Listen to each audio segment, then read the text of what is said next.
अभी हम निकल चुके हैं केदारनाथ दर्शन के लिए और थोड़ा रेन सुबह से ही हो रहा है और अलर्ट पे भी है, कंटिन्यू रेन होगा।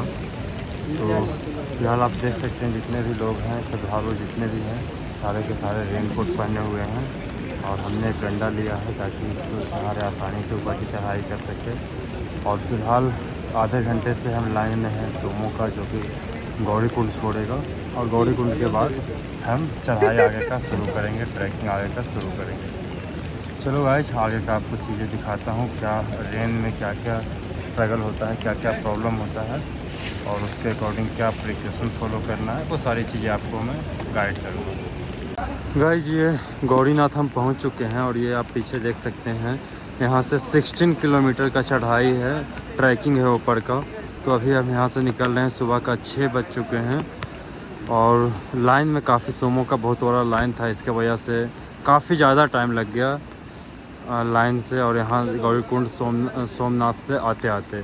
तो अभी फटाफट ट्रैकिंग शुरू करते हैं ताकि जल्द से जल्द वहाँ पहुँचे। कुछ 10 से 11 घंटे का ट्रैकिंग है यदि अच्छे तरीके से किया जाए तो चलो शुरू करते हैं। ये जो है बारिश का मौसम है और बारिश के मौसम में जो है ट्रैकिंग थोड़ा सा मुश्किल होता है, बट ठीक है, बाबा भोले का कृपा है, निकल जाएंगे, धीरे धीरे करके पहुंच जाएंगे ऊपर तक के। और थोड़ी थोड़ी कंटिन्यू बारिश हो रही है। बारिश में आपको जो प्रिकॉशन रखना है वो रेन कोट साथ में रखिए, गर्म कपड़े साथ में रखिए, बहुत ज़्यादा कैरी मत कीजिए आप बैग लगेज कम से कम आप कैरी कीजिए, जिससे आपको चढ़ाई में तकलीफ़ ना हो। तो चलिए बाबा भोले का आशीर्वाद लेकर के ट्रैकिंग शुरू करते हैं।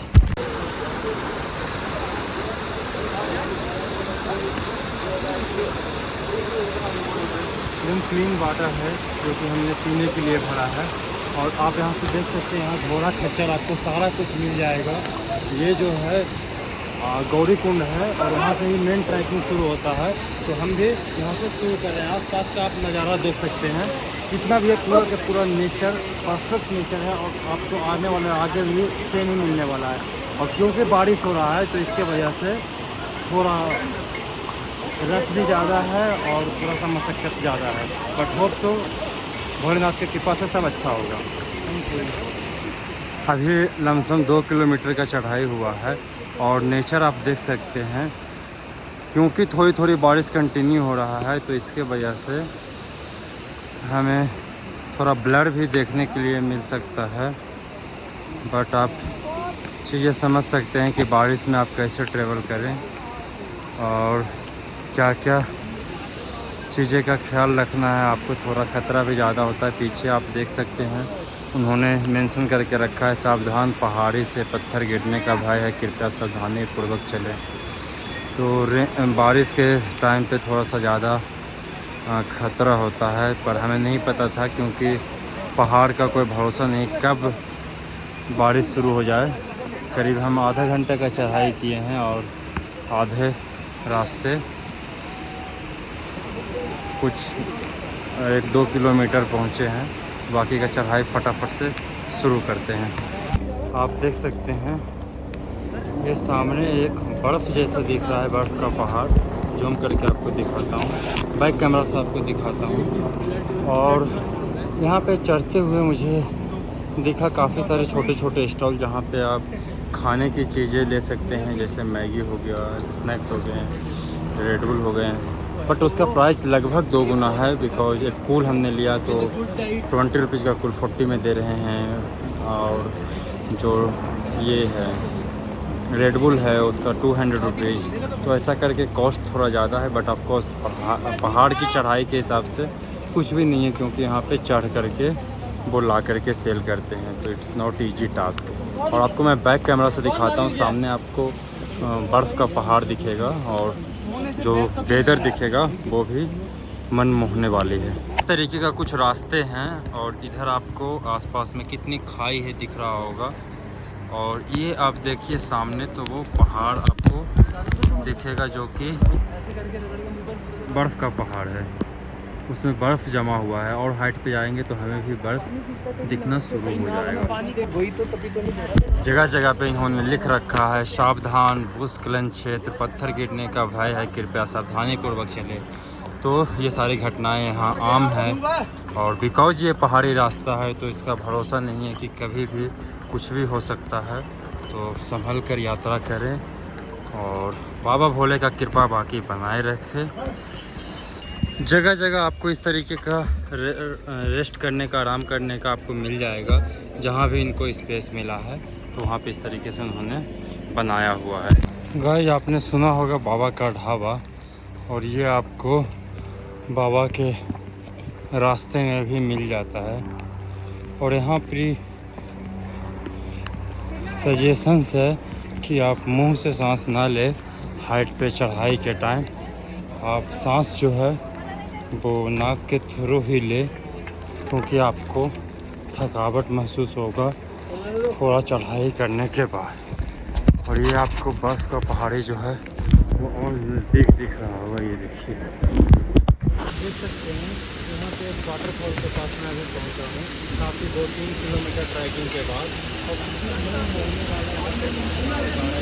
ठंडी ठंडी हवा आ रही है, पूरा सुन कर देने वाली हवा और बहुत प्यारी हवा है। तो साथ में हमने काफ़ी गर्म चीज़ें कैरी किया, जैसे ये ठंडा है जो कि हमें ट्रैकिंग के लिए सपोर्ट करता है। ये जो है ये दस्ताना है जो कि काफ़ी गर्म है और वाटर प्रूफ है, क्योंकि थोड़ी थोड़ी पानी अंदर चली गई है, तो इसका एक ख्याल रखिए।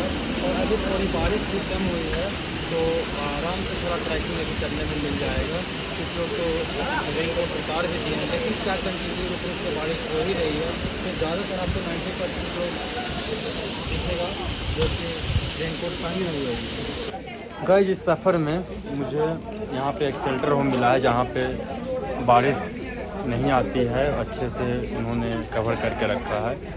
और काफ़ी लोग यहाँ पे रुके भी हैं, यू कैन सी यहाँ पे काफ़ी लोग रुके भी हैं और कुछ चीज़ें लोग खा रहे हैं। मैगी वगैरह यहाँ पे मिलते हैं, आप जैसा कि वहाँ पे देख सकते हैं। और हमने कुछ कैरी किया है, साथ में आपको दिखाता हूँ। तो हम ये फिलहाल खा रहे हैं, इसके अलावा नीड पड़ा तो कुछ और लेंगे। और भी चीज़ें मैंने फूड कैरी किया है साथ में, और आपको भी सजेशन है कि साथ में कुछ कैरी करके आए। यहाँ पे भी खा सकते हैं, लेकिन यहाँ पे लिमिटेड चीज़ें आपको मिलेगा और कॉस्ट भी उसका बहुत ज़्यादा होती है। तो थोड़ी चीज़ें कैरी कीजिए, आप बहुत ज़्यादा वेट नहीं लीजिए, क्योंकि आपको चढ़ाई में तकलीफ़ होगा, ट्रैकिंग में आपको थोड़ा तकलीफ़ होगा।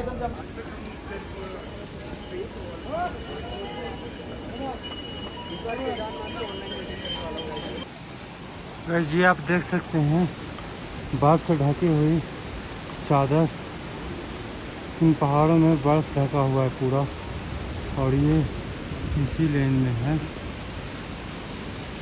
गाइस, हम 11 किलोमीटर का चढ़ाई कर चुके हैं, आप देख सकते हैं पीछे।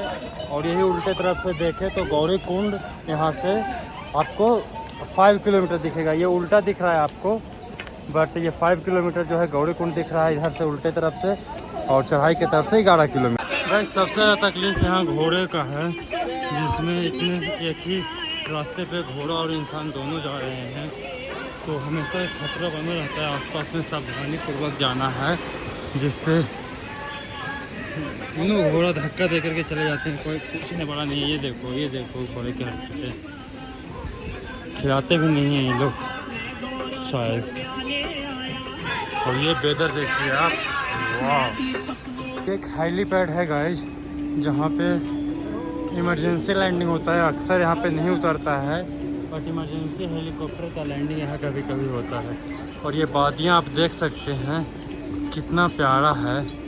चलिए, मैं बाबा भोले का दर्शन ही नहीं, उनका सफ़र भी बहुत प्यारा है। So according to my suggestion, आपके पास यदि एनर्जी है तो आप ट्रैक करके ही बाबा का दर्शन कीजिए, दोनों मज़ेदार होंगे। ये हेलीकॉप्टर है गाइस। रास्ते में एक बहुत प्यारा सा लेक दिखा है, ये थोड़ा चढ़ाई करने पे भी दिखा है। और आई थिंक बारिश के वजह से ज़्यादा शुरू हुआ है, और आप देख सकते हैं काफ़ी प्रेशर में है और बहुत प्यारा है। लोग यहाँ पे ले रहे हैं और कुछ देर आराम भी कर रहे हैं, क्योंकि बहुत सुकून भरा जगह है। जब भी आते हैं तो आराम करने के लिए थोड़ा टाइम के लिए आप यहाँ पे चूज कर सकते हैं। कुछ देर आराम करेंगे तो बहुत शांति सा फील होगा। यहाँ पे गाइस मैं नींबू पानी के लिए रुका हूँ। नींबू पानी पीऊँगा तो थोड़ा एनर्जी मिलेगा। 6 किलोमीटर और ट्रैकिंग बचा है और वो लंबा ही ट्रैकिंग है, लाइक सिर्फ चढ़ाई ही है। चलो देखते हैं, इतना चढ़े हैं तो वो भी चढ़ जाएंगे। और अभी बज चुके हैं 12 दिन का है गाइस। सफ़र में मैं बीच में अभी रुका हूँ कुछ खाने के लिए और यहाँ पे एक शॉपकीपर मिलेंगे बुरानसा जूस करके। और यहाँ पे उनका भी कंप्लेन है कि रास्ते में बहुत सारे रैपर्स जो हम खाते हैं वो रास्ते में, जैसे कि आप देख सकते हैं यहाँ पे फैला हुआ है, यहाँ पे फैला हुआ, या इस साइड में तो डस्टबिन ऊपर है और नीचे रैपर्स फैले हुए हैं। ये पूरा रास्ता में आपको दिखता है। तो ये चीज़ें यहाँ के शॉपकीपर को भी प्रॉब्लम है और जो बाहर से लोग आते हैं ऑफकोर्स उनको भी प्रॉब्लम होता है। इन्होंने जो भी यहाँ पे शॉपकीपर है इन्होंने पर्सनली बोला है कि ये चीज़ आप अवेयरनेस एक फैलाई है। मैं उनका भी एक बार रिव्यू लेना चाहूँगा कि क्या परेशानियाँ होती है। जो नए लोग आते हैं उनको भी परेशानी होती है और लोकल जो यहाँ पे हैं ऑफकोर्स उनको भी परेशानियाँ होता है। क्या बोलना चाहेंगे आप, जो रैपर्स वगैरह सब आसपास में फैला देते हैं? एक तो आप लोकल हैं, आपको तो डेली देखना है, लेकिन जो नए लोग आते हैं उन पर क्या इंप्रेशन जाएगा?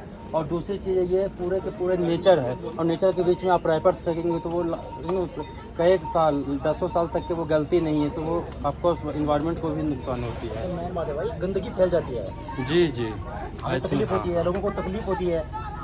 यहाँ पे मतलब स्वच्छता का जी ध्यान जी दिया जा रहा है। जी जी, और लोग ऐसे ही मतलब आके फेंक देते हैं। अच्छा नहीं लगता ये सब ना। डस्टबिन रखे हुए हैं, क्यों रखे हुए बिल्कुल हैं? हर जगह डस्टबिन है। हाँ। एक और भी मैं पर्सनली सजेशन देना चाहूँगा कि यदि कहीं डस्टबिन नहीं मिले तो आप अपने बैग में कैरी कर ले वो जो भी रैपर्स है, और जहाँ भी डस्टबिन देखिए वहाँ पे आप डंप कर दीजिए। जैसा कि मैं भी कर रहा हूँ, मैं भी ट्रेवल किया हूँ, सारी चीज़ें मैं स्नैक्स वगैरह कैरी किया था साथ में और बैग में मैं कैरी कर लिया उसको, जो भी हमारे पास एक्स्ट्रा रैपर्स बचे और जहाँ पे भी मिला हमें डस्टबिन वहाँ पे डाल दिया। दैट्स द बेस्ट वे, बराबर ना? जी जी। और कोई सजेशन देना चाहेंगे उन लोगों को जो नए श्रद्धालु आ रहे हैं, उनको कुछ सजेशन किसी तरीके का, क्या चीज़ें कैरी करके आए, क्या चीज़ें का ख्याल रखें यहाँ आने से आजकल पहले? बरसात का सीजन चल रहा है तो ओके। रेनकोट, अच्छा, रेनकोट और गर्म कपड़े तो जरूर। जी जी। और रास्ते में क्या स्टे वगैरह का भी सिस्टम है? यदि कोई श्रद्धालु आए थक गए तो रास्ते का क्या रास्ते में सिस्टम जगह है? जगह रुकने की व्यवस्था है। जगह जगह रुकने की कैंप व्यवस्था लगे हुए हैं। जी, कोई जी। दिक्कत नहीं है, होटल है, खाना क्या नॉमिनली चार्जेस होता है उनका जो रास्ते में कैंप है रुकने का? 300 से 500 के आसपास। 300 से 500 के आसपास। बहुत अच्छा। तो ये चीज़ें भी जानकारी दी हैं कि जो प्राइवेट है और जो गवर्नमेंट का उसके अलावा भी कैंप है, जैसे इन्होंने भी भाई साहब बना के रखे हैं, तो यहाँ पे भी आप आते हैं और थक गए हैं रास्ते में तो यहाँ पे आप रुक सकते हैं, बराबर ना? चलेगा, thank you so much.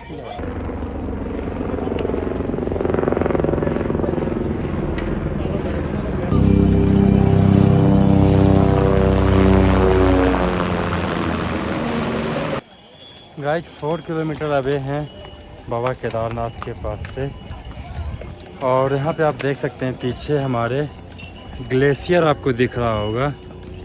Zoom करके मैं आपको दिखाता हूँ, जहाँ पे सिर्फ बर्फ़ ही बर्फ़ है और वो बाबा केदारनाथ से थोड़ा ऊपर है। तो केदारनाथ के पास जाता हूँ, आपको और भी व्यू दिखाने की कोशिश करता हूँ और काफ़ी थका भी फील हो रहा है क्योंकि लमसम हमने 12 किलोमीटर का ट्रैकिंग कर लिया है और 4 किलोमीटर बचा हुआ है। यहाँ पे एक और प्रॉब्लम है, आप देख सकते हैं घोड़ा जो है ना पूरा जगह छेक करके चलता है, तो कभी आकर के टकरा गया और उतरते टाइम तो बहुत एक्सीडेंट भी होता है घोड़े से। तो चढ़ने के लिए आप प्रेफर कीजिए घोड़ा, उतरने के लिए आप घोड़ा प्रेफर मत कीजिए। और उतरना है भी ईजी, तो आसानी से उतर सकते हैं। और मेरा प्लान है यदि बाबा का दर्शन जल्दी हो गया तो 1 आध घंटे रुक करके और फिर वापस उतर भी जाएंगे आज ही।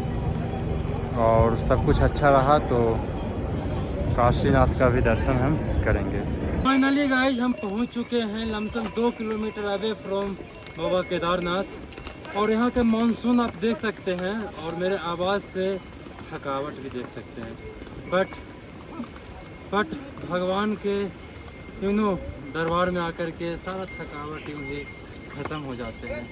दोस्तों अगर केदारनाथ अगर आपको आना ही है तो अपने पूरा प्लान बना के आना, एंड अगर आपको चलना ही है तो पूरा स्टैमिना लेकर आना, क्योंकि यहाँ पे किसी आम इंसान का काम नहीं ऊपर आने का। सीधी और सीधी बात की बस की बात नहीं, क्योंकि भाई साहब को तो सांसें फूल रही है, हालत फुल खराब हो गई है। पूरा कपूर लेकर के साथ में घूम रहे हैं। 15 किलोमीटर आना है, समझ के चलना। वो भी रास्ता है सीधा, ऊपर जाने वाला, नीचे जाने वाला बिल्कुल नहीं। और एक और आप वेदर देखिए आसपास का, क्या सिनारियो है वेदर का।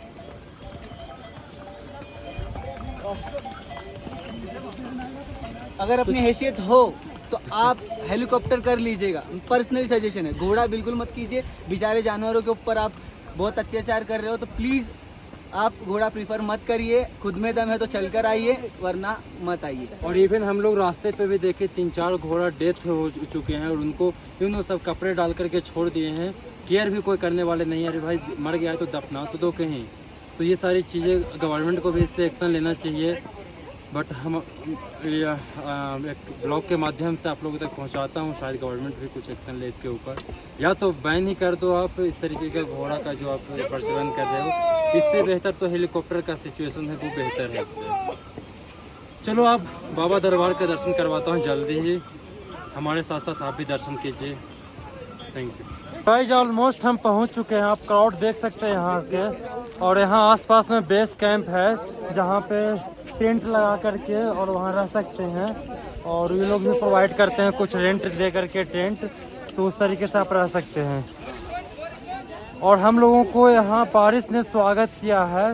जैसे ही पहुँचा करीब 1 किलोमीटर अवे फ्रॉम बाबा केदारनाथ, तो बारिश शुरू हो गई और फिर से ये